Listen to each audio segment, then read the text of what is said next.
negociação e acordo judicial na Justiça do Trabalho.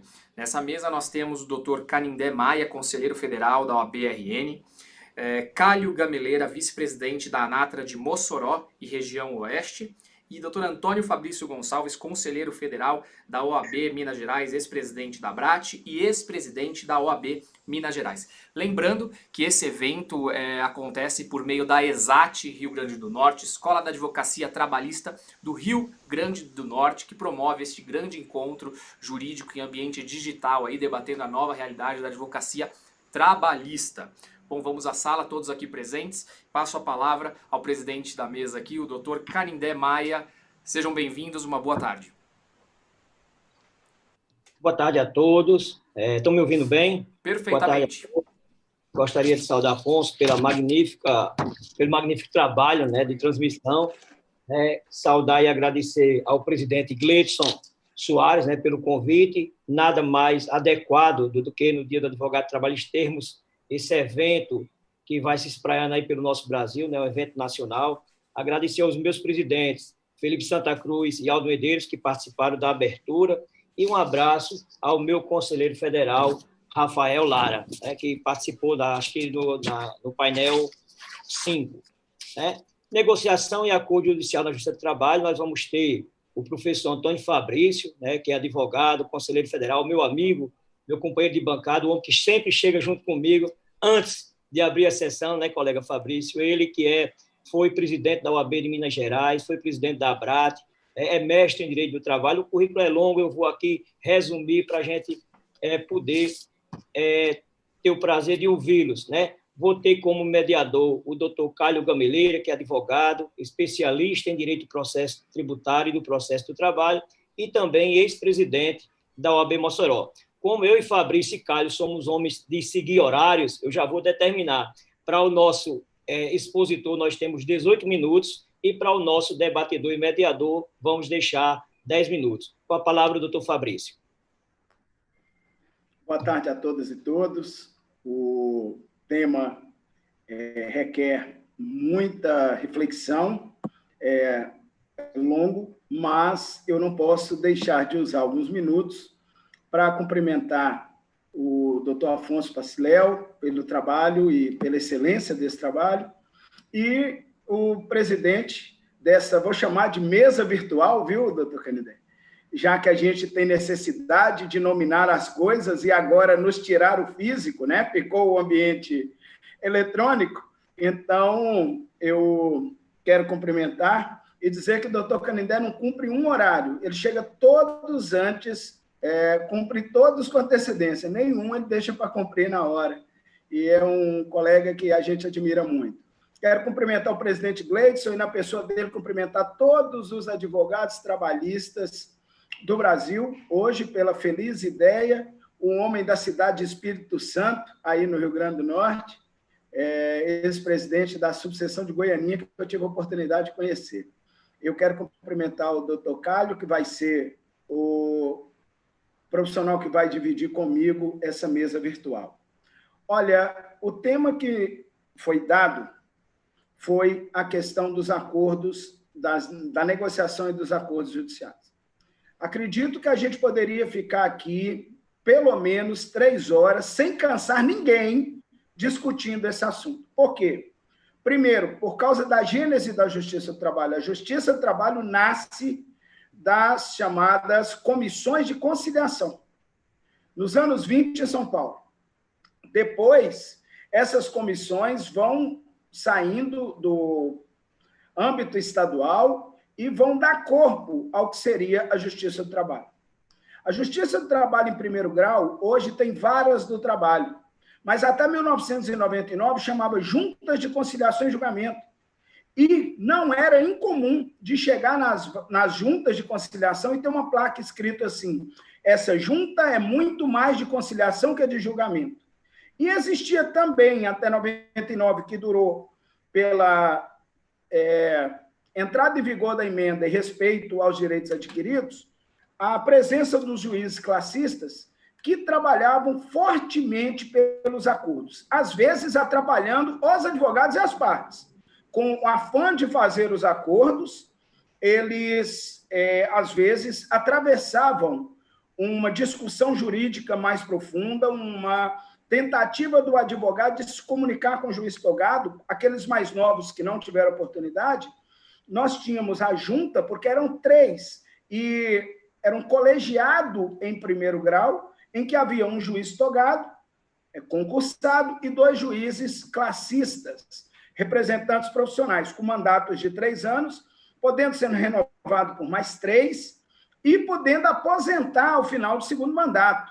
Então, dizia o professor Antônio Álvares da Silva, emérito jurista trabalhista, que, na maioria das varas, um juiz pensava com a cabeça e os outros 2 com o pescoço, concordando com o juiz togado para que fosse feita a recondução dele para um segundo mandato e que ele pudesse aposentar como juiz classista. Foi extinto com a emenda constitucional número 29, mas o espírito da Justiça do Trabalho, apesar do termo, muita gente não observou, mas o artigo 114 da Constituição dizia que era conciliar e julgar a função da Justiça do Trabalho, com a emenda 45 passou a processar e julgar. Mas isso não quer dizer que conciliar e fazer acordo não seja ainda função precípua da Justiça do Trabalho. É claro que nós, que advogamos no direito do trabalho há muito tempo, já vimos alguns juízes tentar não respeitar a vontade do reclamante, tentar forçar com que o advogado fizesse a sentença, forçar a empresa com a sentença e ameaçar com a sentença. O que é pior, se o senhor não fizer acordo, eu vou dar a sentença. E, numa situação dessa, um colega advogado, hoje morando no sul de Minas Gerais, ele disse ao juiz, o juiz falou assim, ou o senhor faz o acordo, ou eu vou dar a sentença. Ele falou, excelência, mas a função do senhor não é dar a sentença? Não, mas vai ser muito pior que o acordo. E aí ele virou para o juiz e falou assim, o senhor está prejulgando? O juiz falou, não, eu estou julgando. A CLT fala que eu posso julgar em audiência. E deu a sentença, vice, etc., ele deu a sentença. Esse colega advogado falou uma das frases mais lapidares que eu já ouvi. Contra a sentença do senhor, cabe recurso. Contra a inércia do senhor, no máximo, correção parcial. Que bom que eu tenho uma sentença totalmente legal e dela vou recorrer. E são coisas desse tipo que a gente passa a ver na Justiça do Trabalho e temos que ter alguns nortes a serem seguidos e as diferenças que aconteceram ao longo do tempo. A reforma trabalhista trouxe várias alterações às questões relativas à homologação, a acordos judiciais. Uma das diferenças é que os contratos acima de 1 ano não precisam mais passar pelo sindicato. A homologação pode ser direta com a empresa. Isso fez com que as ressalvas possíveis que os sindicatos faziam deixaram de acontecer por questão sindical. O que tem acontecido e o que eu recomendo para aqueles que fazem negociação coletiva?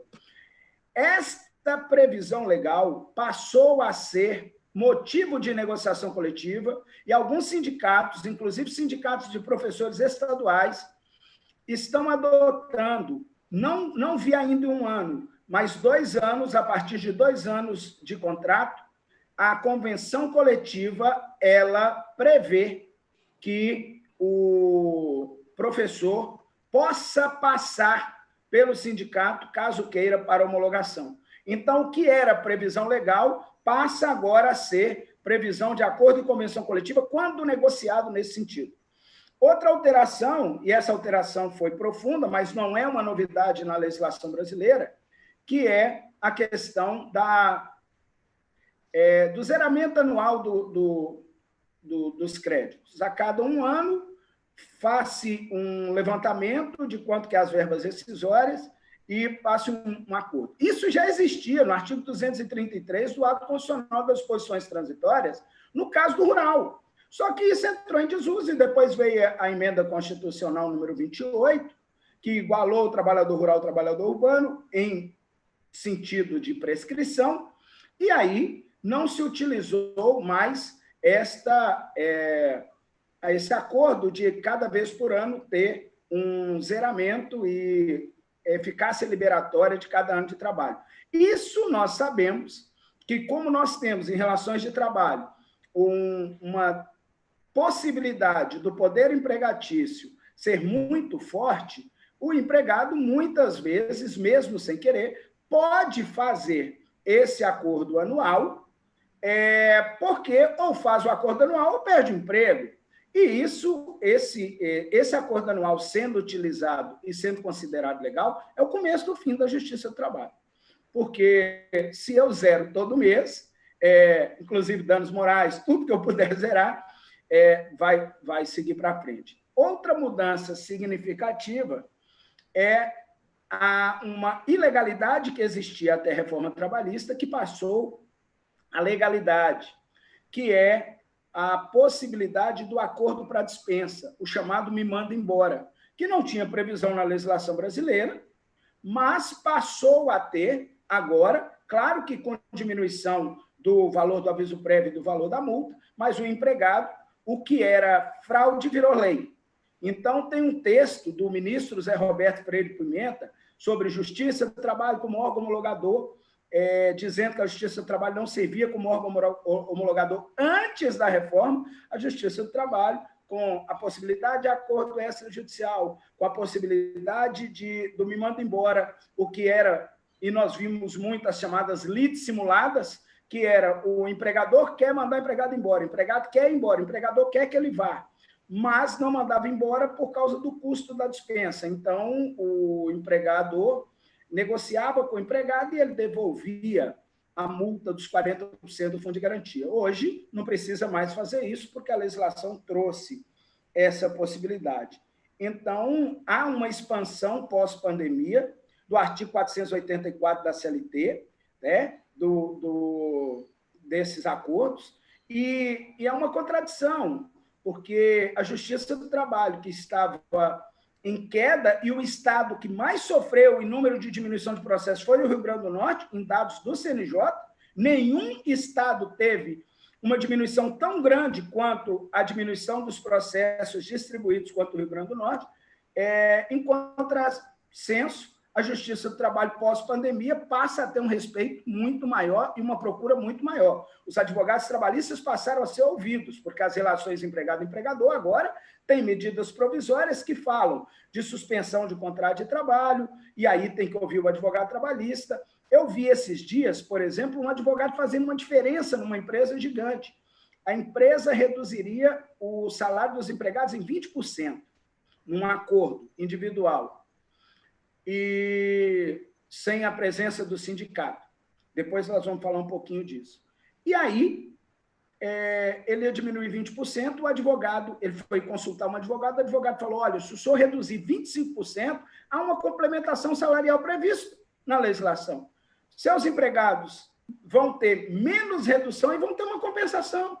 E vão ficar muito mais satisfeitos em trabalhar com muito mais disposição, mesmo nesse período de pandemia, já que você trabalha na área de saúde. E foi o que deu. E ele não sabia. Então, 3, pelo menos, instituições vão sair mais fortes dessa pandemia com mais respeito. As universidades federais e as universidades que fazem pesquisa, porque elas estão desenvolvendo mecanismos e estudos sobre esse vírus. O SUS, que é preferencialmente quem estava preparado e quem está dando um retorno e dando vazão aos leitos de UTI, e a Justiça do Trabalho e o Direito do Trabalho.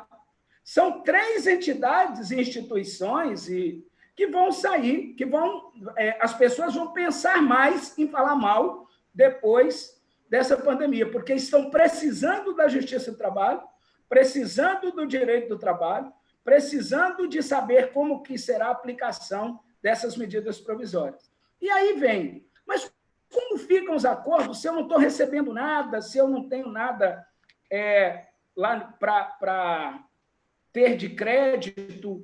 Nós vamos aplicar a questão da teoria do negócio jurídico, nós vamos aplicar o negócio processual do artigo 190 do Código de Processo Civil, com base no artigo 15.769 da CLT. Olha, Segundo o TST, na instrução normativa número 39 do ano 2016, que fala da aplicação do Código de Processo Civil, ele diz: não se aplicam porque não há incompatibilidade e nem omissão da CLT nos casos. E aí, no inciso 2º do artigo 2º, exclui o artigo 190 e o parágrafo único da chamada aplicação do negócio jurídico. Vamos lá. O que diz o artigo 190 do CPC? Versando o processo sobre direitos que admitam autocomposição, é lícito às partes plenamente capazes estipular mudança no procedimento para ajustá-la às especificidades da causa e convencionar sobre os ônus, poderes, faculdades, deveres processuais antes e durante o processo. Parágrafo 2º. De ofício ou requerimento, o juiz controlará a validade das convenções previstas nesse artigo, recusando-lhe a aplicação somente nos casos de nulidade ou de inserção abusiva em contrato de adesão em que, de alguma parte, encontre manifesta situação de vulnerabilidade. Perguntamos, essa ideia de negócio processual, essa ideia de negócio jurídico trazido pelo CPC, ele é compatível, ele aplica ao direito do trabalho? E aí, aqui, fazendo referência a palavras do professor Rodolfo Pamplona, da professora Valdete Severo, nós sabemos que a teoria da imprevisão ela está sendo avocada nesse momento, né? Agora, ou não é um negócio jurídico aquele acordo que se faz na Justiça do Trabalho? Porque quando se faz um acordo, e aí, se a gente voltar um pouquinho, nós sabemos que os limites da transação e da renúncia no direito do trabalho fora do judiciário é completamente questionável, né? É aquele acordo que se fazia fora ia lá homologar, a justiça não homologava. Agora, com essa nova previsão, já mudou esse espectro, mas nós sabemos que quando se fala em transação ou renúncia, a limitação é muito grande. Temos uma decisão do Supremo que, nos casos de PDV ou PDI, Programa de Desligamento Voluntário Incentivado, há uma ampla, geral e restrita quitação, porque o empregado deu quitação quando é cláusula do PDV, e normalmente os PDVs vêm com cláusula de quitação, porque a intenção dos PDVs é diminuir a quantidade de empregados antigos dentro da empresa e diminuir passivo e débito trabalhista. Então, nesse sentido, o que vai acontecer é que as pessoas vão para fazer um acordo na justiça, porque lá tem a presença do Estado. Mas o entendimento, de maneira geral, é que não se trata de um negócio jurídico, e o TST, dizendo que não aplica o artigo 190 e parágrafo único do CPC, reforça essa teoria, porque se nós formos olhar o que seria, o acordo é uma sentença de natureza jurídica homologada segundo a definição da CLT. Então, ali, se eu faço um acordo jurídico, porque eu tenho um débito, porque eu estava suscetível, e aí, quando vamos fazer esse acordo, porque eu acho que devia, a outra parte abre mão de algum valor, nós estamos ali fechando um instrumento jurídico que será homologado pelo juiz, que normalmente, quando eu comecei na advocacia, vinha uma frase que era o sonho de todo empregador: extinto contrato de trabalho ou extinta relação jurídica, e com o passar do tempo os juízes começaram a colocar extinto pelo objeto do pedido, e não dando extinção total, quando não tinha vínculo empregatício, extinta relação de emprego, e extinto contrato de trabalho quando havia uma relação formal. E hoje nós estamos passando mais para a quitação do objeto do pedido. E, dentro disso, então, quando se fala em aplicação da teoria da imprevisão, nós falamos em enfraquecimento desses acordos quando existe a presença do Estado. E se a gente entende que ali é uma sentença que, segundo a CLT, irrecorrível, atacável por ação rescisória, nós, então, estamos com um fato que tem um empregador que está sofrendo porque o negócio dele está fechado por um decreto municipal, estadual, está fechado por um decreto, por um período de calamidade pública, um decreto de calamidade pública. Como que ele vai fazer para pagar? Ele simplesmente vai dizer que vai usar a teoria da imprevisão e pronto? O que nós entendemos é que deve haver uma repactuação, deve sentar com o empregado e conversar. Mas, como está meu tempo, doutor Canindé? Estamos com 18 minutos, doutor Fabrício. Então, eu fecho nesse momento para cumprir, dizendo que essa é a posição e que foi aprovado na Câmara um adendo à medida provisória 927, dizendo que, quando houver paralisação total ou parcial das atividades da empresa por determinação do poder público, fica suspensa a partir da publicação dessa medida provisória, do período do estado de calamidade pública, o reconhecimento e o cumprimento dos acordos trabalhistas em andamento, bem como protesto de título executivo celebrados na rescisão do contrato de trabalho ou nos acordos judiciais. Trazer a teoria da imprevisão para a Justiça do Trabalho enfraquece muito a questão, mas estão abertas as possibilidades de empregado e empregador sentarem novamente, mostrar a situação de um para o outro e levar para a Justiça para um novo acordo. É o que a gente faz enquanto, se essa questão for aprovada, nós teremos a suspensão de todos os acordos e na Justiça do Trabalho nesse período. Acho que as informações que eu tinha que passar, tentando trazer do que mais atualizado e das discussões do direito do trabalho, sem poder ter entrado na questão constitucional, que eu gostaria muito. Muito obrigado, um prazer falar e discutir com vocês. Você está usando, conselheiro, seu poder de síntese, né? Juntando tudo, né? Eu ia terminar minha fala dizendo assim, meu nome é Enéas. Com a palavra do doutor Cálio Gameleira. Boa tarde a todos, boa tarde ao doutor Canindé, quem foi meu companheiro, inclusive, de administração da OAB Mossoró. Boa tarde, doutor Fabrício, com quem divido essa mesa virtual. Doutor Fabrício, não sou tão antigo quanto o doutor da época das juntas, mas me lembro bem que essa parte da lead simulada, que era conhecida, inclusive aqui na nossa cidade, diziam que na época fazia-se essas leads, esses acordos por fora, na chamada quarta vara, porque nós tínhamos primeira, segunda e terceira. E quando ocorria algo de extraordinário, se celebrava na quarta vara. Hoje em dia já existe a quarta vara aqui na nossa cidade.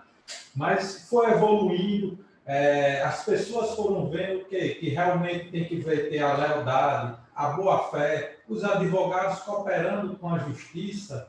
Para o quê? Para que haja um bem comum e haja uma pacificação, uma harmonia da LIDE, da Justiça do Trabalho.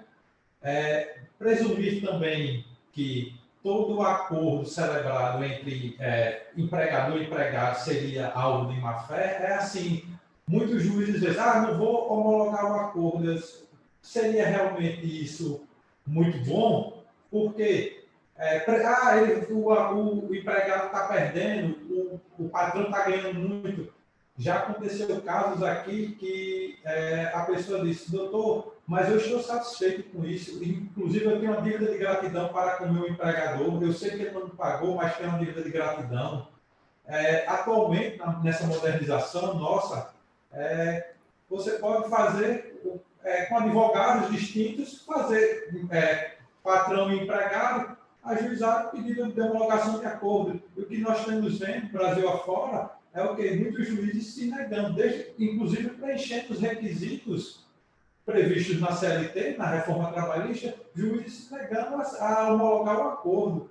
Inclusive, seja quitando o objeto, lá descrito do acordo, ou quitando mesmo o contrato inteiro teor do contrato de trabalho.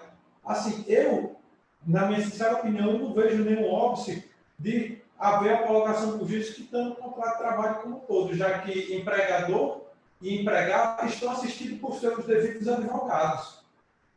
Acredito, inclusive, eu não sei como é que seria, eu acho que vamos, inclusive, evoluir essa pandemia, faz com que nós façamos uma evolução, que seria de forma gradativa em 5 anos, coisas que nós iríamos ter em 5 anos, nós vamos ter praticamente, vamos ter, sei lá, em 3 meses, tivemos já em 3 meses, vamos possivelmente ter mais 2 meses para frente, ou seja, 5 anos em 5 meses praticamente. Nós temos que começar de forma para evoluir ainda mais essa parte dos acordos, inclusive a própria justiça, para que haja uma pacificação social maior e haja um bem comum, ou seja, cada um, o empregador e o empregado, saiam todos dois de forma satisfeita. E não é só pensar que o quê? Que haja somente uma renúncia. Se eles chegaram lá e conseguiram fazer uma composição, ou seja, os dois devidamente assistidos por advogados, eu acho que realmente é a evolução do nosso direito do trabalho. Doutor Cálio, como sempre, muito preciso e objetivo, né? Nós já tínhamos recebido aqui a plaquetinha de 1 minuto, né? Afonso já apareceu aqui na nossa telinha, né? O negócio tá super bacana. Fabrício, do jeito que a gente gosta, né, doutor Fabrício? Perfeito, acabado. Agradecer os dois colegas, doutor Cálio, doutor Fabrício, agradecer e parabenizar ao doutor Afonso por toda essa organização. Está maravilhoso, estou aqui acompanhando pelo YouTube, está sendo um evento maravilhoso. Agradecer mais uma vez ao nosso presidente Gleidson e a todos que estão na organização. Muito obrigado e uma boa tarde a todos. Eu que agradeço pela participação dos senhores, muito obrigado. Vamos então à nossa próxima mesa.